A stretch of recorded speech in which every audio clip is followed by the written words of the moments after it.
Welcome to episode 66 of the Forward from 50 podcast, where we interview people over 50 who are pursuing new direction for their lives. It's an opportunity for men and women to tell their stories, their way, in their own words. I'm Greg Gerber, the founder of Forward from 50 and your host for today's show. This week I'm speaking with a woman who was absolutely blindsided when her mother was diagnosed with dementia several years ago. The situation forced her into an uncharted territory where she scrambled to help her mother as best she could while struggling to tie up a whole bunch of loose ends. In 2021, Nicole Smith was living in New Jersey, where she and her husband had raised 5 children. Her mother lived across the continent in Los Angeles. In October of that year, her mother was diagnosed with having dementia. The situation soon snowballed into a giant, confusing mess that left Nicole scrambling to get answers for questions she didn't even know to ask. As she searched for answers, it seemed like the resources Nicole needed were not available to her. Thank goodness, she kept copious notes. The process of documenting everything she was going through was very therapeutic for Nicole, yet unbeknownst to her, she was also compiling what would become a resource to help other families forced into contending with the same situation. To tell us more about her life, the problems of contending with a parent suffering from dementia, and what prompted her to write her own book, please welcome Nicole Smith, the author of Diagnosis Dementia, to the show.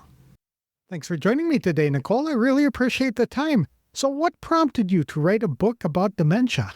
I was blindsided by my mother's dementia diagnosis, everything leading up to the diagnosis. And I was living in New Jersey. She was living in LA. And things had started to progress and just snowballed into a giant, confusing mess. And I was searching for books, searching for answers. And there are plenty of books that I've discovered since starting to write the book, but I felt like the resource that I needed was not out there. And as I was going through this process, I channeled or I documented what I was feeling, what I was going through, used writing as a cathartic way to process all of this, and then consolidated into a book that I put out into the world just as another resource for people. And it wasn't just my mother has Alzheimer's, and my father had surgery for normal pressure hydrocephalus. And then my stepmother was diagnosed with primary progressive aphasia. Oh my goodness. Yeah. So I've got all kinds of dynamics going on there. When was your mother diagnosed? She was diagnosed in October of 2021. Okay, so relatively recently. Yes. How did you manage that being cross-country? That sounds like it'd be challenging to contend with a close relative who had dementia when you're next door, basically. Yeah, and my sister was 15 minutes away and I was 3,000 miles away, but she was busy with other things, so she told me to take care of it. Family dynamics definitely come into play here.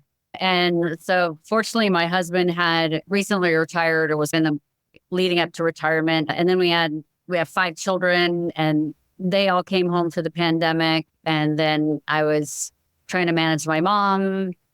And the pandemic was definitely accelerated the disease. Like we were getting the appointments, the initial baseline appointment with a neurologist and trying to start to figure things out, what was going on, how bad was it, what would we have to do with finances, with medical, with legal.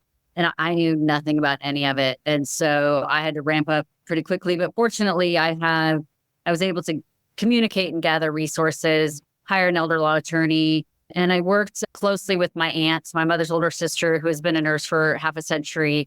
And she and I were absolutely caregiving partners to this whole scenario, which was a godsend for both her and for me. And having each other, having some kind of caregiving team or caregiving partner to go through this experience is absolutely important to make sure that you manage your own mental health too. That's a great segue into my next question is, how does dementia impact the people supporting the patients? Everybody knows that it impacts the people who have the dementia, but the people that are caring for them have to contend with so much. It's very difficult. And there's a lot of emotion that comes into it, right? Sometimes anger, sometimes blame, confusion, because every person with dementia presents differently. There's so many different kinds of dementia. It's hard to get a diagnosis. It's hard to decipher what's going on. Is it because of dementia? Is it because of something else? And I learned a lot about dementia, and we missed all the early signs because we knew nothing about dementia. And it's hard. I love my mother. I care for my mother. But for me, it was all survival mode because we had so much practical stuff to deal with as far as the trust and the house and the legal and the medical. To me, I call my life whack-a-mole. I'm just basically what is the task today? What do I have to get done now versus later to move this process forward? So along with all the emotional, I was focused on the practical to keep me centered and focused because that was most important at the time. What were some of the early signs that you folks missed? So I call them that's weird moment. So one of the best examples is, so my mother lived, like I said, close to my sister, and she has 2 boys. And so over the years, those boys often came over for sleepovers, and they loved to sleep in the family room and hang out with their toys and all their blankets and everything. So it was, I forget what year it was, but I was visiting, my daughter was visiting, and the boys had spent the night like they did often. And we went out for a little walk in the sunny LA neighborhood for 20 minutes, and we came back, and Mom opened the door to her house, to the family room, and said, "Oh, did someone stay here? Why are all these blankets and pillows on the floor?" After a decade of her grandson spending the night, she had no idea what was going on. And so it's really reassuring. Yes. But we're just like, oh, that's weird. And just little things like that where you just like, oh, that's weird, whatever, senior moment. There were other things like that, just totally out of context. But at the time, we just brushed them off and moved on. Caring for dementia patients requires a lot to do with their medical and mental and emotional capabilities, etc. But in your book, you talk about other important things that nobody really thinks about until they're caught in it, like legal issues and financial issues. What are some of those things that people need to be aware of when they're encountering dementia for the first time? What I tell people always if possible, and these are difficult conversations to have, but have the powers of attorney done for financial and for medical. And there's all kinds of issues that go around with it. And I encourage people to find an elder law or an estate attorney to draft those documents. It's a little more expensive, but if you're just checking up boxes on LegalZoom, you don't know what you're going to get or what you're signing. And then if you don't do it right the first time, you're going to end up paying out the nose during probate. So the financial power of attorney and medical power of attorney.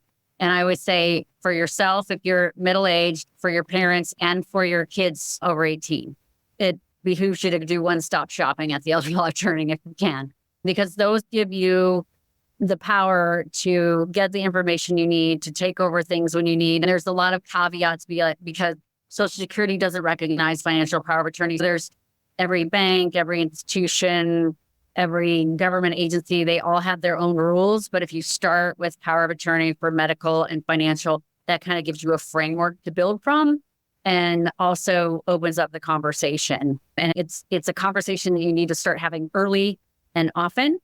And there's different websites and books and different things out there that can help you enter that conversation or approach that conversation in a way that is mutually comforting. But it's not easy. And you definitely don't want to ambush a family member at Thanksgiving or Christmas. And that everybody's on high alert and stressed, and that's not the time to do it. That's a very good point. And you made another good point, and that is with LegalZoom and these other online legal places where you can get good forms, but they may not take into effect all of the nuances in your state. So hiring a local attorney to help you in that regard would probably be money well spent.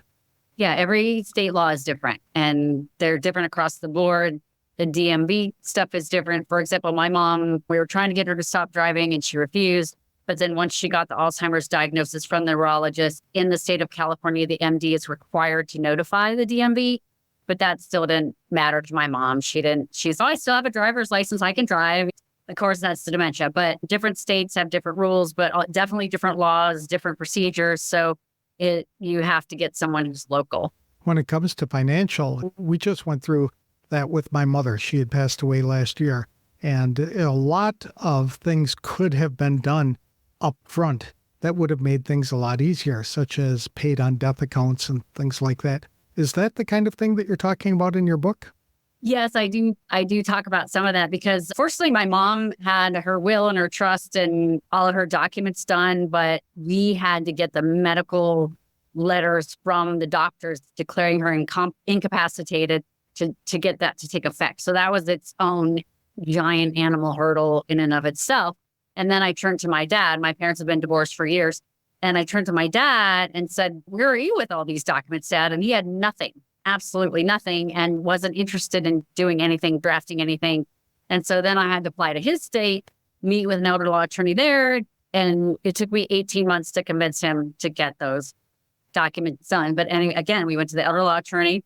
We went to the bank and put me as a co-owner's account. We went to his financial advisor's office and got him to put my stepmom and myself as the beneficiary designees. There's, again, every institution has its own, like with the CDs, you have the payable upon death on the CD. Mm-hmm. So it's all, there's ways to keep all these assets out of probate, but you have to know what you're doing. And that's why an elder law attorney is critical. And do you have to do this stuff years in advance? I can imagine it would add a whole layer of complexity to the situation when the person is incapacitated mentally and not of sound mind to be able to sign over those documents and things like that.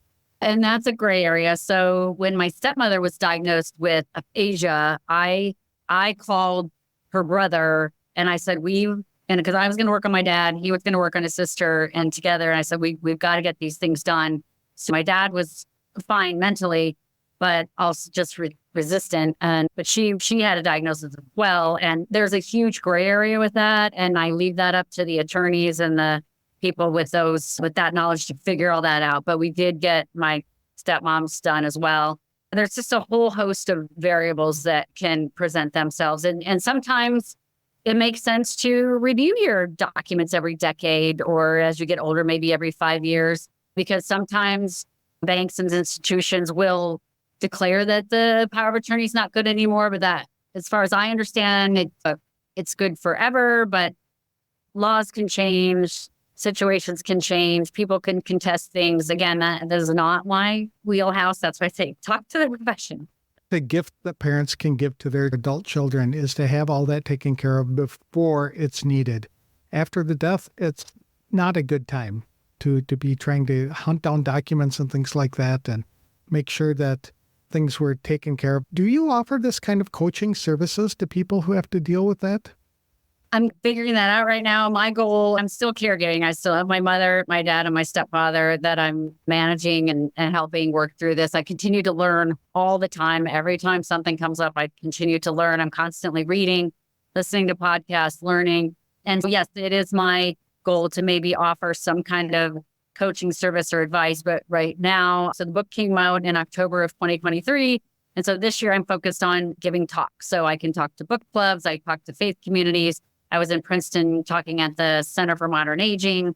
So any kind of community that wants to invite me in either personally or via Zoom to share what I know and answer questions, that's what I'm focused on this year, because I do know a lot from a daughter's perspective. Like I said, I'm not a financial advisor, I'm not a lawyer, I'm not a doctor, and I'm not a social worker, but I am a daughter, and I know a lot. That's great. I thank you for sharing that with everybody. Your website also discusses the important role that caregivers play. In fact, there's something that you mentioned on there that was startling to me. It cites that 30% of caregivers die before the person they are caring for. Absolutely. Why is that? Is it because of the stress of having to care for the person?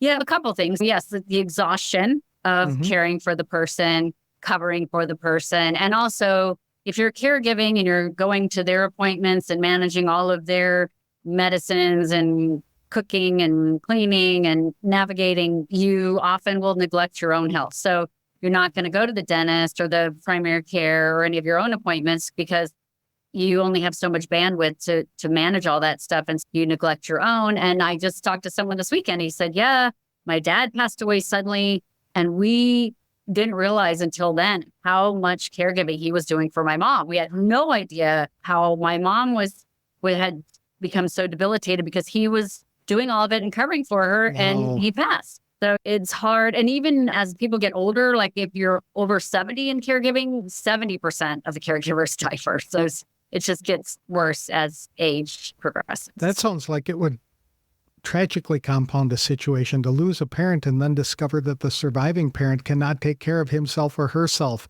Now you're immediately thrust into this unenviable position of having to come up with a plan. Yes. And I credit my dad's, he fell, I think, out of the attic thing, and he required shoulder surgery several years ago, 5 years ago, maybe. And because they were living their lives, we're living our lives, we have our kids, we're running around. And then he had shoulder surgery. And I called after the surgery to just check in and say hi.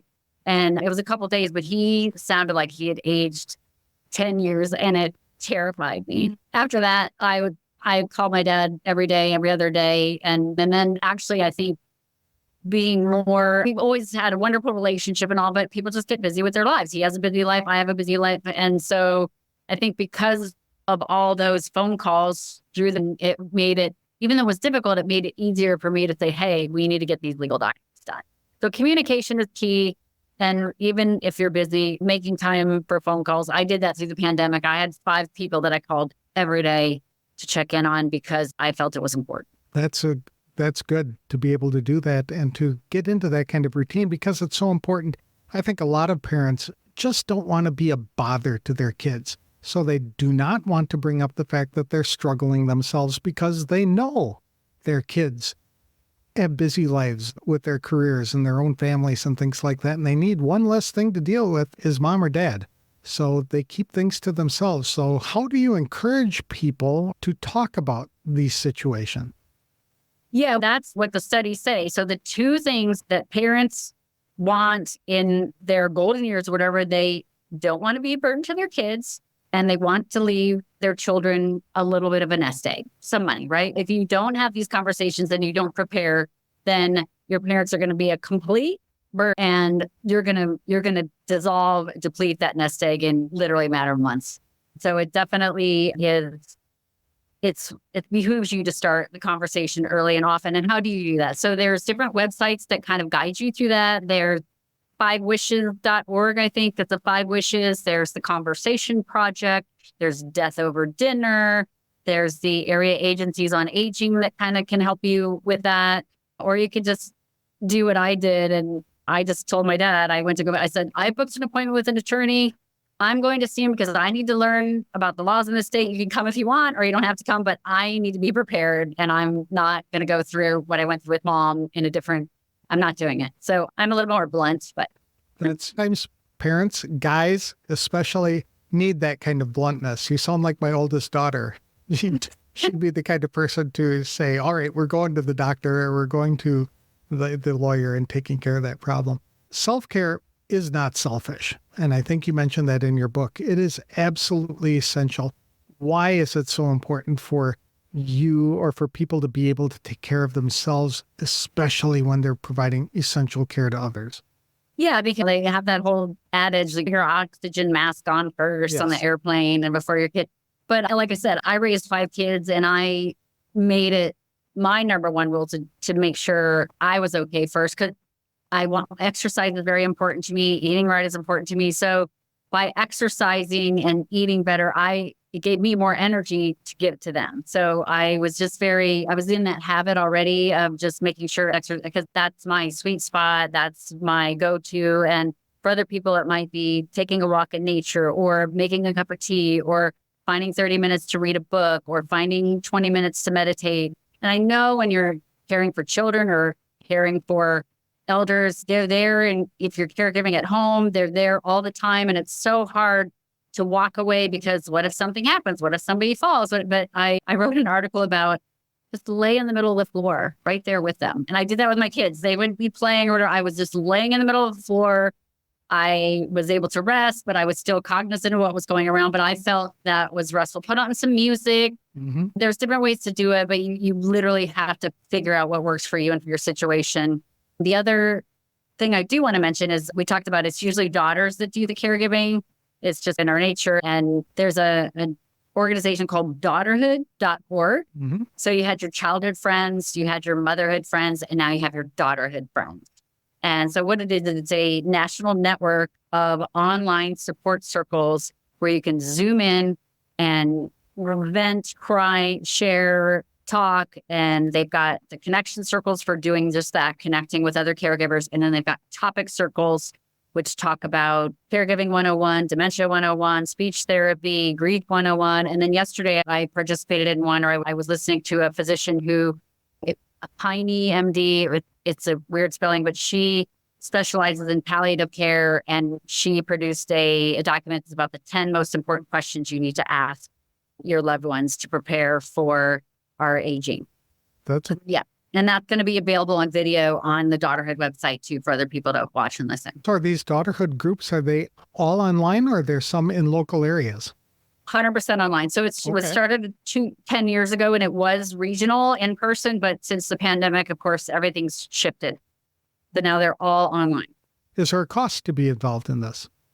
100% free. Just go to the website, daughterhood.org, go to circles and click on one and register on Zoom. So it sounds like a great opportunity for women to connect with other women who've already been through it to get the advice rather than having to learn the lessons the hard way. And it's a good mix. And it's not all female. Their sons are invited, spouses are invited. Anyone is invited who wants to talk about caregiving and needs some advice or some help or just wants someone to listen. How often are the meetings? There's usually 3 or 4 a week. Okay. It depends. And they're all East Coast, West Coast. It's just one meeting. And so the time zones vary depending on where you are. So they might switch it up and have it an evening meeting someday, but an afternoon the other. Yeah, some of them, they're usually focused on lunchtime. Okay. Again, depending where you are. And then in the evening, it's all there. And then, like I said, the topic circles are recorded. And then Daughterhood also has a podcast led by Roseanne Corcoran. So there's 55 or so episodes on Daughterhood podcast where she talks to authors and experts, and they're all fabulous. So you can, if you just want any time, if you're taking a walk or have a minute and just want to download or listen to a podcast on all kinds of different subjects, that's always out there too. Now, I think you are a certified circle leader. Is that correct? I co-lead one a month. Okay. Yes. What did it take to become that? I think the fact that I know the team, they vetted, there was a vetting process and they realized I definitely was a caregiver. I wrote the book. I knew what I was talking about. So yeah, that was the vetting process. You don't have to have a degree or anything, but obviously experience counts for a lot. Did you have to go through any training to become a circle leader? Nope. No, but it is a controlled group right now of circle leaders, vetted circle leaders. But we're always growing and expanding. So we'll see. That's not my call. That's other. So some of the meetings will be around topics of interest to people, but some of the calls will allow anybody to just show up and say, I'm struggling with this right now. What can I do? Is that right? Yeah. So the group meetings, kind of the support group meetings, are called connection circles, where you make a connection with other caregivers. And the topic circles are the ones like clearly defined that this is about grief, this is about dementia, this is about getting your documents in order, things like that. We had a video call with a legal attorney, an elder law attorney in Kentucky maybe 2 months ago. And I think that's available on video too. At Forward from 50, we talk a lot about helping people find their purpose after turning 50. But it seems as though we're the sandwich generation, caught between caring for our children and as soon as they're out on their own, caring for our aging adults. And this impacts especially women, it appears. What can women do to pursue their purpose, what they are mainly interested in during these critical years where they're caught in between the generations? Yeah, I come from a long line of volunteers in our family, always volunteering in the community. My mom was very active in Habitat for Humanity.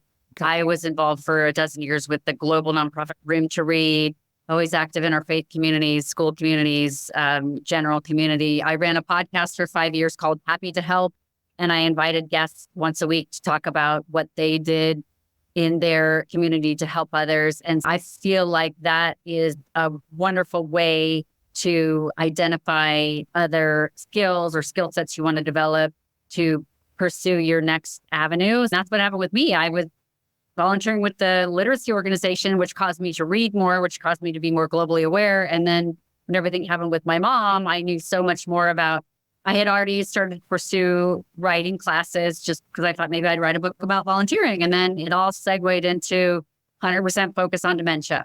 It just went that way and I went with it. So I think people evaluate what you love to do, that Ikigai concept, the Japanese concept of the intersection of the Venn diagrams of what you're good at, what the world needs, what you love doing. And that's the method that I use to pursue things. I would think a lot of people would say it's still not the right time for me to pursue my purpose and do that kind of stuff because I'm trapped between the generations. But after hearing you talk earlier, it seems to me that pursuing your purpose is almost essential because it's providing self-care. It's something you're interested in, and it will help, I guess, recharge your own batteries. Would you agree with that? Yeah, I think we all need to find something we enjoy doing. And whether it's a hobby or it turns into a career or a side hustle or whatever, I think we need, whether it's cooking or knitting or scrapbooking or bike riding. And they really still don't know what causes dementia or how to cure it, but they do know that prevention is going to be our best bet at this point. And learning new things, continually learning new things is one of the, so primarily exercise, socialization, and learning new things. And then the standards like diet and sleep and stress and all that. All of that factors into it. Yes, we've interviewed a couple of doctors recently who have talked about how it may not be reversed, but it can certainly be dampened down a little bit to prevent the onset from gaining momentum in somebody's life.